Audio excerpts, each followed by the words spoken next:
What's up YouTube, and welcome back to my review of chapter 1041 of One Piece. Drop today. What a chapter, and let's just get straight to it. I got quite a lot of things I want to get through here. I just love how the chapter picked up exactly where it was left off last chapter, where Momo was telling Yamato about Zunisha and all the stuff Zunisha told Momo. So from what we've been seeing is that Momo is the one who can talk to Zunisha, and considering that Zunisha was Joyboy's partner, it makes me think more like maybe Momo might be Joyboy, as in the person. Let's get it out the way. We've been promised that somebody is Joyboy's reincarnation or Joyboy's successor, to a sense, to bring change to the world. Everybody thinks it's Luffy, and from what we've been seeing, and how Momo is the one who can talk to Zunisha, Luffy can still hear Zunisha and all the other beings, so that's not at the way that Luffy cannot be Joyboy, successor or reincarnation or whatever you want to call it. But the way I see it, why can't it be more than one person? Especially if it's a successor. Could more than one person not inherit someone's will? What if Joyboy's fate, Joyboy's will that was inherited down into the successor is divided between multiple people? And two of those people are Momo and Luffy. That way it makes sense. Maybe all the people who could hear the sound of the world or the voice of the world, however they can hear the sea beasts, Zunisha, and all the other voices, maybe they are people who somehow inherited something, some form of will from Joyboy. But if you leave it there, I don't want to get too much into this Joyboy stuff because, again, personally for me, we don't know enough about what happened during the Void Century with the old kingdom and Joyboy. We don't have enough information to speculate about anything. So if you go back to the chapter, I love it how they kept teasing about the few pages. And if you remember, the few pages that were torn out that Momo mentioned, his dad torn out, were the pages that Oden gave to Toki. We saw all of that, and she had them, and she was the one to destroy them. So probably maybe it was something she needed to know to make up her mind into sending her child Momo into the future. Beside that, I don't think we're gonna get any inkling of notion anytime soon about what was on those pages. Momo's now having doubts. I mean, if Kaido is bringing this kind of trouble into Wano, what kind of other trouble will Wano have when it's open? Right now it's closed, and that's the kind of trouble they had to deal with. If it's open, the Marines, world government, pirates, revolutionaries, it's understandable that he's having doubts. And you gotta also remember, he's in the body of an adult, but he's still a kid in there. And then once we go further in, I'm gonna go straight to the back. We get to Raizo. Again, Raizo already won. We got the confirmation in the square boxes, which is, if I remember right, in the anime, the square boxes are spoken by the narrator, so it's an actual fact stating. So I'm gonna assume that Fukurokuju is dead because he's burned alive, and I like how Raizo's still trying to tell himself it's not hot, at all, and I was kind of worried about him as to if anyone's gonna get to him. And it's kind of poetic that Jinbei, somebody from Fishman Island who's, used to the water, finds somebody else who's burning. But now it's good. We know that Raizo's gonna be safe. And straight after that, we cut to my favorite bit of this chapter. All the stuff with Orochi. Orochi's still hanging out with Komurosaki and thinking that she's the one, thinking that she's alive. He said it himself. He's not sure if she's a ghost or if she's supposed to be dead or some kind of ghost. And then he's still distracted by her constantly playing. The roof falling on him. I just want to know where Komurosaki got the sea prism stones from. But I guess we're not going to get that small detail explanation for those kind of thing. thanks to that, now I think if I'm pretty sure if any devil users cannot transform to the devil fruit while they're locked by Sea Prism, they can be killed by any person, even without Haki. So I love the idea that Komurasaki, the girl who loved her dad so much, who was being tortured in a way by constantly having to put up with Orochi, the man who's caused her dad's death, be the one to put Orochi out of business, be the one to finish him off. But I'm also gonna go out of my way and say we haven't seen Denjiro for a while. I would love it if Denjiro arrives here, and it'd be Denjiro and Komurasaki to, or as you want to call it, Denjiro and Hyori be the ones to put Orochi out of his misery. I love Orochi's face when he finds out that she is Oden's daughter. That face is priceless. And then straight from there, we cut to the next panel. Again, arguably as good as the Komurasaki bit and Orochi bit. We come to the part where Cipher PhateAZ members doing that one pointy attack that we've seen him do. And Izo at the same time is using a pistol, shooting him through the heart. I'm a huge fan of all the Whitebeard pirates, the remnants. I hope that they don't just keep dying off like this. I want Izo to survive. But we kind of got the confirmation that the other PhateAZ member is dead. He's down, he's gone. The other one confirmed it. Izo was determined to take one down with him. But when we go to the page after, when I'm going to talk about it, I'm going to go back as well. But when we see the Aegis member who's about to walk away after being told all this stuff, we can see that Izo's thinking, what is it about that crew? So Izo is still alive. So chances of anybody, hopefully Marco arriving, healing some of his more serious injuries just so he can survive, and then taking him, there's chances there. And then we get the bigger reveal, which I feel like it strengthens my theory with Luffy being the one whose devil fruit name was changed, and the awakening that the Gorosei don't want happen. They mention it, the Gorosei have issued the edict, they want Luffy dead. And I love the fact that the PhateAZ member is telling them it's impossible to get in that fight.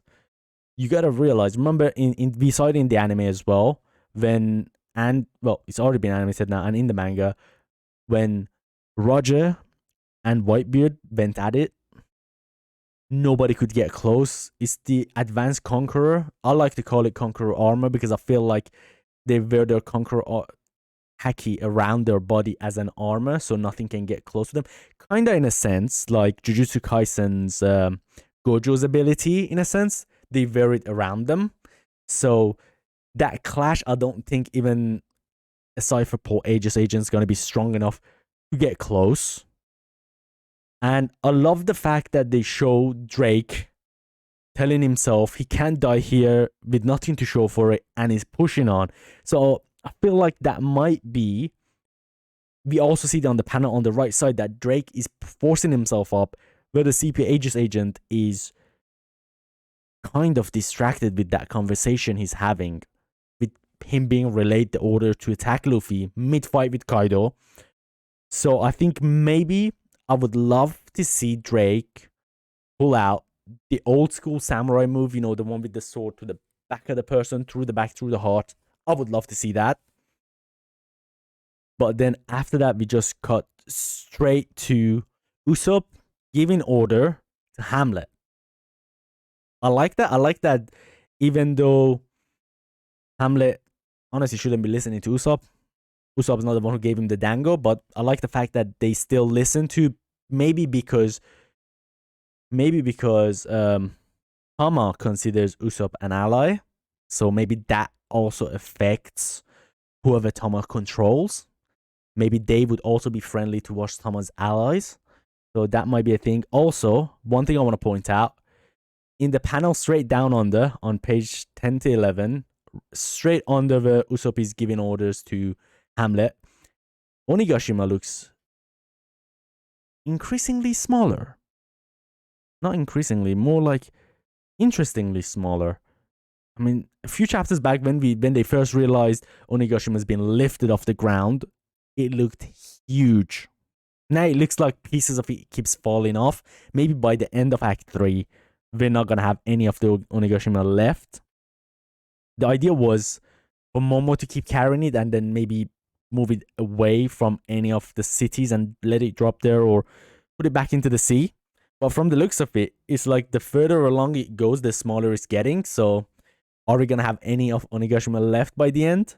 Is the sword just gonna fall off? Another thing to keep an eye out on. I love the idea that Wanda and Carrot are now back with the group, so we might get some more Mink action because I don't feel like the Minks are all done. I feel like they might be able to play another role, maybe against the world government. Because remember, there's still those ships down there. Zunisha's pulling up on them, but those ships are still down there. We gotta constantly keep it in our mind that they're there. And then we get to the bottom of that page. Frankie's made it. And we were right. Zoro was falling down. And that kind of explains what's happening with the island shrinking. I'm glad Frankie's there. We didn't get anything about the Grim Reaper that Zoro saw. So I don't want to go into any of those theories I've been reading on Reddit. I've been seeing on YouTube. I don't want to go into any of those about what the Grim Reaper was. Because Oda will explain it to us when he wants to explain it to us.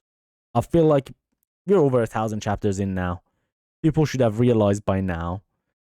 Oda will explain things when the time comes. So we can always speculate about it, but I feel like there's so many theories out there for it that I don't want to get involved in that. And then we just go straight. We cut to the bathhouses, to the baths and the forehead floors. I love how Zeus is crying for Big Mom. But at the same time, Nami reminds him who's boss. And then, obviously, Marco's made it here to them. Marco's healing some of those animals that Tama looks like has tamed. I'm going to call them tamed because, you know, in a sense, she's controlling them. She's tamed them with the dango. Kid and Lost Crew, you know, congratulating them. And I love this next bit, because that tells us that if Kaido wins, Law and Kid are powerless. They are done for this arc. There's nothing else they're going to be doing. When I say this arc, I mean Act 3. A lot of people are considering, they're talking about maybe we're going to get an Act 4. I personally don't think so. I feel like what Oda is doing with this Wano arc is he's following the old... there's a thing in writing, where in books and in movies, there's a structure called 3-act format, where first act you have the build-up and inciting incident. Second act, you have now the heroes on the journey. They are going to go through a few different changes, realizing something. A second inciting incident, and then you got the third act, which is the conclusion. So I feel like Oda is following the 3-act format. I don't think we're going to get an Act 4. But then again, it's Oda. He can change things, make a 4-act thing, and it would be correct. Whatever he does at this point, I'm not going to question it. I'm just going to go with it, and I'm going to keep loving it, because the content is amazing. One Piece is the one manga that's always been consistent. And I just want to take another point here and let everybody know the art is still clean. The art is so good.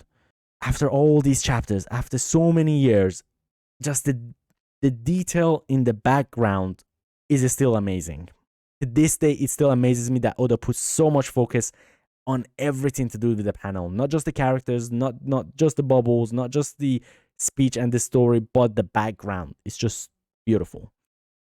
And then now I'm going to get back to the story. I feel like we kind of keep veering off in different directions. I want to mention so many different things.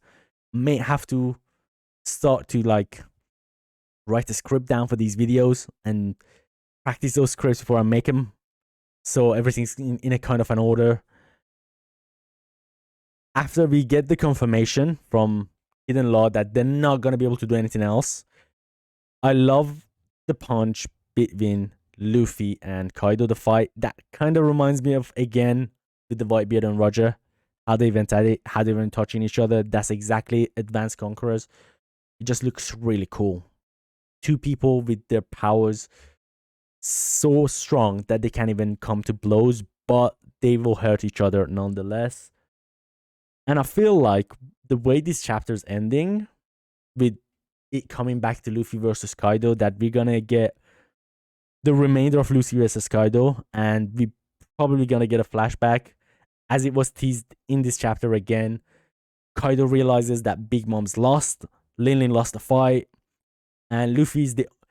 Funny enough, everyone throughout this chapter of like the last 2-3 chapters, I feel like they kept saying Big Mom lost, whereas Luffy's the only one who says Jaggy and Traffy won. So Luffy's the only one who sees it as them winning rather than Big Mom losing. It all comes down to be a point of view, but that's an interesting. I feel like that's the tiny detail that others put into the story that not many people might pick up on. And then we have Kaido having that flashback with the young Big Mom, which is. You know what? I was skeptical when they showed Big Mom. When they first introduced the Rocks Pirates and they showed the Big Mom with that figure, I was like, Big Mom? Look that good. And then we see here again, Big Mom looking good. You know, at first I was like, why would anybody would want to have a cute kid with Big Mom? But when you see what she looked like, you know what? Maybe they were wrong. More on that in the flashback, probably. And then we see Kaido goes into the, some people when they get drunk, some people are the I love you guy, the happy guy, the smiling guy, the I want to fight you guy. And then you got those who, just go into tears and sadness. And we've seen Kaido has all the stages. So he's in the crying stage, tears in his beer. I love that. And then the panel next to that, this panel. Honestly, I feel like I usually don't like to edit panels into the video. I feel like I want to let everybody have their own experience, but I might put this because the way that panel looks like, to me, that look like the kind of like, when Monkey King, you see Monkey King with the weird floaty thing behind him, like a form of cloud that forms from shoulder to shoulder. That's what that looks like to me. That doesn't look like Luffy. That looked like some kind of a beast, like a Monkey King looking beast coming at super speed at Kaido. I love the way it looks, and I hope we get some more expand on that. Is it gonna affect Luffy's awakening? I'm still gonna stick with my theory. Luffy's awakening is gonna allow him to eat a second devil fruit or more than one devil fruit. And then we get to Snake Man. Luffy says Gear 4 Snake Man. He's going at it, and he says he doesn't care about his I love this one bubble. How Luffy says he doesn't care about Kaido's ambition, especially if he's gonna leave people with no food to eat. We've seen it throughout the story that Luffy doesn't want to just be the good guy. That's not Luffy. All he cares about is food. To Luffy, he said hero's someone who shares their food. He wants all the food for himself. I respect that. And then we see he says, this is my final Gear 4. To me, that means Luffy is gonna pour everything he has into this Gear 4. And when he runs out, he's done. If he has not won it by the end of this Gear 4, then he's probably the one who's defeated. I feel that's what I've read into this. I've been reading it. A lot of people are saying, oh, he's hinting at, it's Oda's way of hinting that this is the last time he's going to use Gear 4 in this fight, and it's going to be his awakening, or we're going to get a Gear 5. I feel like Gear 5 is going to come after this arc. I feel like Luffy's going to awaken his fruit, and I feel like that's why the Gorosei are so into wanting to kill Luffy right now before he awakens. Because they said the fruit hasn't awakened. I'm assuming for a fruit to awaken, certain conditions are meant to be met. And all the people we've seen with devil fruit who we know of who have awakened their devil fruit are high rank marine officials or soldiers and pirates. So it's the people who are constantly fighting, who constantly have to use their powers, not civilians. So it makes sense. This is probably one of the hardest fights Luffy could be going through right now. And it makes sense why they are worried that it's going to awaken him. And I love how Kaido's kind of lost here. He's like, where are these punches coming from with the Hydra all over the place?